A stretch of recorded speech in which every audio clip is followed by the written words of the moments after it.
জুলুমের শিকার হতে হতো। ঠিক সেই সময়ের মধ্যে আমরা এত তাড়াতাড়ি আবার ফিরে যাব, এটা আসলে আমরা আসলে চিন্তাও করিনি। আরও একটু পরে হয়তো এরকম সময় আসবে বলে আমরা ধারণা করছিলাম, কিন্তু এত দ্রুত ফিরে যাব এটা আমরা ধারণা করিনি। কারণ আমাদের আজকেও আমাদের জাতীয় যুব শক্তির যুগ্ম সদস্য সচিব আব্দুল্লাহ আল মামুন তিনি ফেসবুকে এই রাজাদের ব্যাপারে কিছু ব্যঙ্গোক্তি করার ফলে তাকে কিন্তু তার বিরুদ্ধে মামলা দেওয়া হয়েছে এবং সে জেলে। সুতরাং এই জায়গায় দাঁড়িয়ে আমরা আসলে কথা বলছি এবং আমি তার দ্রুত জামিনের তার মুক্তি এবং তার বিরুদ্ধে যে মামলা সেই মামলা প্রত্যাহার করবার জন্য আহ্বান জানাচ্ছি। দেখেন, হীরক রাজার দেশের কথা যখন বললামই, তখন এই অধ্যাদেশগুলো নিয়ে যখন আমরা কথা বলছি তখন আমাদের যে বুঝটা দেয়া হচ্ছে সংসদ থেকে, সেটা আমার মনে হয় যে একটা উক্তি আছে যে অনাহারে নাহি খেত, বেশি খেলে বাড়ে মেদ। মানে রাজা বোঝাচ্ছে শ্রমিকদের বা প্রজাদের যে অনাহারে থাকলে তোমাদের আর ইয়ে করার দরকার নাই, মানে মনের মধ্যে খেদ বা দুঃখ রাখার দরকার নাই, তোমরা এটাই ভালো তোমাদের জন্য, কারণ বেশি খেলে মেদ হয়। মানে জনগণকে এই সলিম বুঝটা তারা দিচ্ছে যে এই অধ্যাদেশগুলো আসলে তোমাদের জন্য ভালো না, আমরা আবার সংশোধন করব এবং এটা আরও শক্তিশালী করে সেটা আমরা পাশ করব। মানে এই বুঝটা আমাদের আসলে সেই সময়ের জন্য হয়তো প্রযোজ্য ছিল, কিন্তু এখন তো আসলে বাংলাদেশে তাদের বুঝতে হবে তারা 2006 সালে নাই। এটা একটা গণ অভ্যুত্থান পরবর্তী সময় যখন আমরা কথা বলছি, বাংলাদেশের সাধারণ মানুষের মধ্যে এক ধরনের রাজনৈতিক পরিবর্তন ঘটেছে। আমি প্রথম যে বিষয়টি দিয়ে শুরু করব সেটা হচ্ছে দুদক, দুর্নীতি দমন কমিশন। আমরা জানি 2013 সালে দুদক আইন সংশোধন করেছে হাসিনার আমলে। তখন সেখানে 32-এ ক ধারা যুক্ত করে যেটা করা হয়েছে যে সরকারি কর্মকর্তা কর্মচারীদের বিরুদ্ধে দুদক কোনোভাবেই যাচাই বাছাই করে তারা কোনো সরাসরি কোনো মামলা করতে পারবে না। পরবর্তীতে হাইকোর্ট 2014 সালে সেটি অসাংবিধানিক বলে ঘোষণা করে আবার সেটিকে বাতিল করে দিয়েছে। কিন্তু 2014 সালে আবার সরকারের তো সেটা ছাড়া হবে না, সুতরাং হাসিনা সরকার আবার সেটি ফিরিয়ে এনেছে। কিন্তু অন্তর্বর্তীকালীন সরকার যেটা করেছে সেটা হচ্ছে দুদককে এই ক্ষমতা দিয়েছে যে দুদক চাইলে সরকারি কর্মকর্তা কর্মচারীদের বিরুদ্ধে তারা যাচাই বাছাই সাপেক্ষে তারা মামলা করতে পারবে সরাসরি। এবার এই বিষয়টি কিন্তু বাতিল হয়ে যাচ্ছে এবং এই অধ্যাদেশ যেটা অন্তর্বর্তীকালীন সরকারে দুদক অধ্যাদেশটি আরও কিছু ক্ষমতা আসলে দুদককে দিয়েছিল, সেটা কি তারা এরকম সরাসরি মামলা করতে পারবে এবং এই মামলাগুলো তারা সরকারের অনুমতি ব্যতীতই করতে পারবে। কিন্তু আমরা দেখলাম যে এটি সরকার যেটা সুপারিশ করেছে সেখানে হচ্ছে সরকার বলছে যে না, এটা যদি করে তাহলে সরকারের জায়গাটা দুর্বল হয়ে যায়। তার মানে তারা বলছে সরকারের অনুমতি নিয়ে দুদক যাতে এই মামলাগুলো সরকারি কর্মকর্তা কর্মচারীদের বিরুদ্ধে করতে পারে। তার মানে কি চোরের সাক্ষী বাটপার, একটা কথা আছে না, ধরেন বাটপার কি আসলে চোরের যে সাক্ষী যখন দেয় তখন কি সে বলবে যে আসলে সে চুরি করেছে? সে তো বাটপার, সে তো নিজেই বাটপার। সুতরাং চোরের সাক্ষী যদি বাটপার হয় তাহলে এই নতুন যে অধ্যাদেশ যেটা আগামী 13 তারিখ থেকে শুরু হচ্ছে সেটি আমরা আগের জায়গায় ফিরে যাচ্ছি যেখানে আসলে চোরের সাক্ষী বাটপার হিসেবেই হবে। সুতরাং দুদকটা আসলে যেভাবে করে ফাংশন করার কথা ছিল সেভাবে আর ফাংশন করবে না। দেখেন, এই যে এই কমিটিটা দুদক থেকে যে অধ্যাদেশটা ছিল অন্তর্বর্তীকালীন সময়ে, যেটা আমরা এখন বাতিল করার পথে, সেইটার ক্ষেত্রে আসলে কি কি ছিল, সেখানে আসলে একটা কমিটি করার কথা ছিল। দেখেন সেই কমিটির মধ্যে কারা কারা। কমিটি হচ্ছে আপিল বিভাগের জ্যেষ্ঠ বিচারক থাকবে সেখানে, মানে জ্যেষ্ঠ বিচারকের নেতৃত্বে একটা কমিটি গঠন হবে এবং একজন বিচারক থাকবে। তারপরে মহা হিসাব নিরীক্ষক, যেটা সাংবিধানিক প্রতিষ্ঠান, সেখানে যে চেয়ারম্যান তিনি থাকবেন, পিএসসির চেয়ারম্যান থাকবেন। তারপরে বিরোধী দল, স্পিকার মনোনীত বিরোধী দল এবং সরকারি দল, এই দুইটা জায়গা থেকে 2জন এমপি থাকবেন। তারপরে হচ্ছে 15 বছরের অভিজ্ঞতা সম্পন্ন একজন থাকবেন যিনি আসলে এই দুর্নীতি দমন নিয়ে কাজ করেছেন দীর্ঘদিন। সুতরাং এই যে একটা কমিশন, এই 7 জনের একটা কমিটি, এই কমিটি 5 জনের একটা কমিশন, মানে কমিটি আসলে রাষ্ট্রপতিকে সুপারিশ করবেন এবং এখানে একজন চেয়ারম্যান এবং 4 জন সদস্য। সুতরাং এই যে সুপারিশ করবে, এই সুপারিশের জায়গাটা আসলে তারা ভয় পাচ্ছে, কারণ বাছাই কমিটি কম হয়ে গেছে। আপনারা চিন্তা করতে পারেন যে এই বাছাই কমিটিতে ওনারা বিএনপির পক্ষ থেকে এখন যেটা বলা হচ্ছে এটা কেন বাতিল করা হচ্ছে, কারণ বাছাই কমিটিতে সরকারি প্রতিনিধি কম হয়ে গেছে। সুতরাং এই যে চোরের মন পুলিশ এইটা তো আমরা জানি, এই পুলিশ যে তারা করছে, তারা যে আসলে ভবিষ্যতে চুরি করার বড় বড় ফাঁদ তৈরি করছে, এটা তো আমাদের আসলে বুঝতে আর বাকি নাই। দেখেন, এবার আমরা বলি পুলিশ কমিশনের কথা। দেখেন পুলিশ কমিশন নিয়ে কিন্তু অনেক বিতর্ক আছে, এটি আসলে একটা পুলিশি আমলাতান্ত্রিক একটা কমিশন হয়েছে, এই ধরনের নানান কিছু আছে। কিন্তু একটা জিনিস ছিল, এবং পুলিশ সংস্কার কমিশন, এখানে বদিউল আলম ভাই আছেন, উনি আরো বলবেন, পুলিশ কমিশন নিয়ে কিন্তু এই সংস্কার কমিশনটি গঠিত হওয়ার পরেও আমরা কিন্তু ঐকমত্য কমিশনে এই বিষয়টি নিয়ে আলোচনা করতে পারিনি। একটি গণ অভ্যুত্থান হয়েছে যেখানে পুলিশ বাহিনী সরকারের পেটোয়া বাহিনী হিসেবে কাজ করে ছাত্র জনতার উপরে কিন্তু গুলি চালিয়েছে। সেই পুলিশ সংস্কার কমিশন, এত গুরুত্বপূর্ণ একটা কমিশন নিয়ে আমরা কিন্তু কথা বলতে পারিনি। শেষের দিকে একদিন আমরা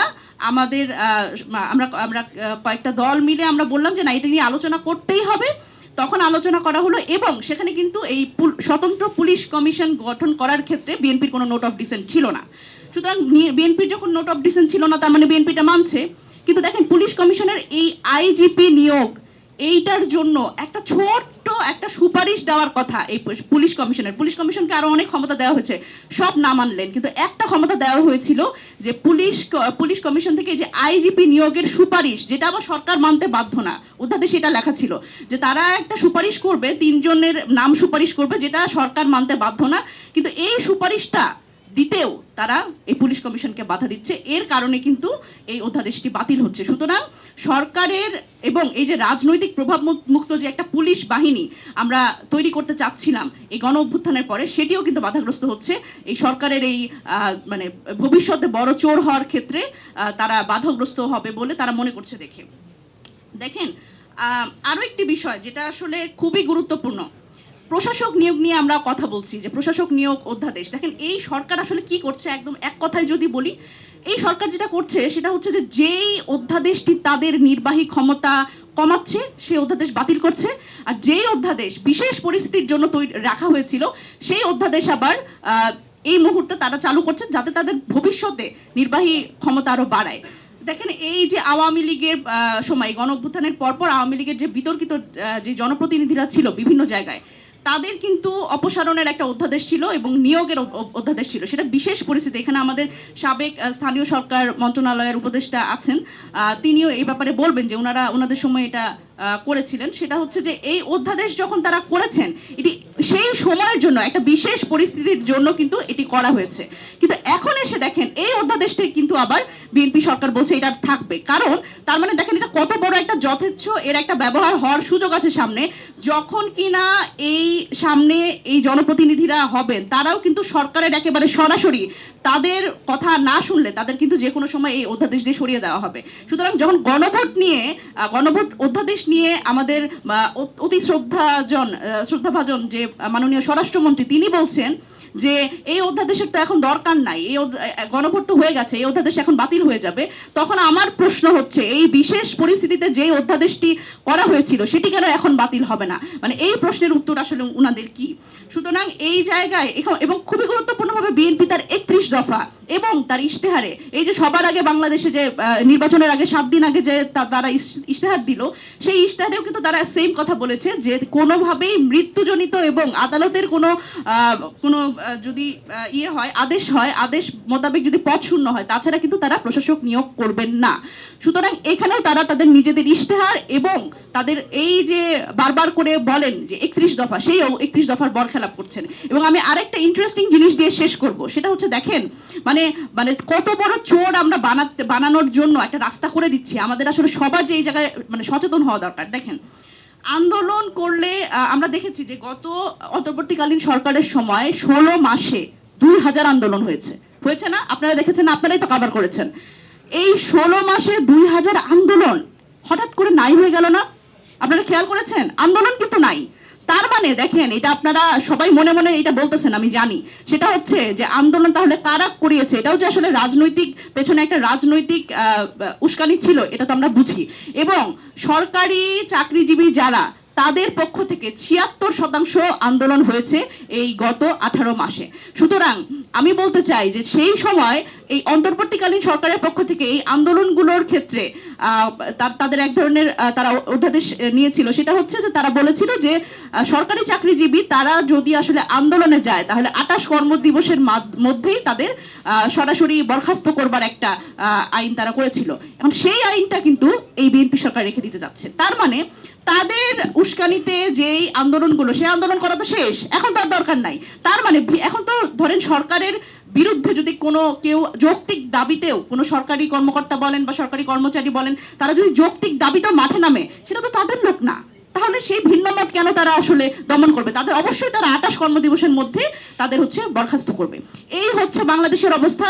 এখন আমরা যে হীরক রাজার দেশে এত দ্রুত পৌঁছে গেলাম, এই পরিস্থিতিতে পৌঁছে গেলাম, এই জায়গাতে আমার মনে হয় যে আরো একটু দেরি করতে পারতেন ওনারা। এটা খুব নির্লজ্জভাবে এবং নগ্নভাবে তারা এই কাজটি করছেন এবং নিজেদের নির্বাহী ক্ষমতা বাড়ানোর জন্য আসলে সাধারণ মানুষকে একটা পুতুল বানিয়ে ফেলার যে প্রবণতা আমরা দেখছি, সেটি কিন্তু আমরা আমাদের জন্য আসলে অশনি সংকেত। তো সেই জায়গা থেকে আমি বলবো যে আমাদের সকলের নিজ নিজ অবস্থান থেকে এই সচেতনতাটা জরুরি এবং সবার যার যার অবস্থান থেকে এই অধ্যাদেশগুলো নিয়ে কথা বলা এবং এই অধ্যাদেশগুলো যাতে বাতিল না হয়, যেগুলো আসলে জনস্বার্থে গুরুত্বপূর্ণ, এই বিষয়ে আমি সরকারেরও পক্ষ থেকে আমি মানে আমাদের পক্ষ থেকে আহ্বান জানাই যে সরকারেরও আসলে টনক নড়া উচিত, তারা হুঁশে ফিরেন। কারণ এই জিনিসগুলো যেটা দিয়ে আসলে মানুষকে হাত পা বন্দি করে রাখা যাবে, তাদের হাত পা বেঁধে রাখা যাবে, এরকম অধ্যাদেশ আমাদের আর দেখায়েন না। ধন্যবাদ সবাইকে। আসসালামু আলাইকুম।